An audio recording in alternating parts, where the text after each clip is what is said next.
આ વર્ષે 16 આની અને પૂરતો વરસાદ વરસવાનું આગાહીકારોનું અનુમાન। જૂનાગઢ કૃષિ યુનિવર્સિટીમાં યોજાયેલા 31માં વર્ષા વિજ્ઞાન પરિસંવાદમાં 50 આગાહીકારોએ પશુ પંખીઓના વર્તન, આકાશીય પરિવર્તન, બદલી વાક્ય અને ખગોળીય સંકેતોના આધારે ચોમાસા અંગે અનુમાન કર્યું, જેમાં મોટાભાગના આગાહીકારોના મતે 7 જૂનથી રાજ્યમાં વરસાદની શરૂઆત થવાની છે તેમજ જુલાઈમાં તોફાની સિસ્ટમ સક્રિય થવાનું અનુમાન વ્યક્ત કર્યું। એટલું જ નહીં, આ વર્ષે નવરાત્રિમાં હાથિયા નક્ષત્ર આવવાથી 5મા નોરતે ચિત્રા નક્ષત્રથી 2 થી 3 ઇંચ વરસાદ વરસે તેવી પણ આગાહી કરી છે।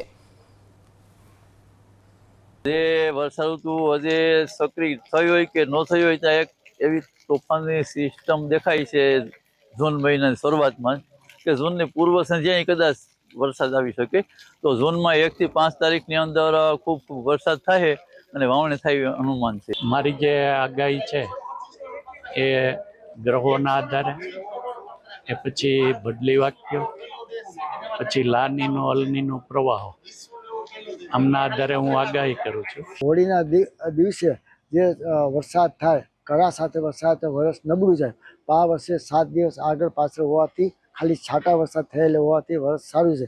અખાતના દિવસે પવન પણ સારો ગયેલો હોય છે। અખાતથી 12 વાગે લાકડી માપદળ કરવામાં આવે છે। માપદળ હિસાબે 48 થી 55 વરસાદ થશે અને 16 આની વરસાદ થશે।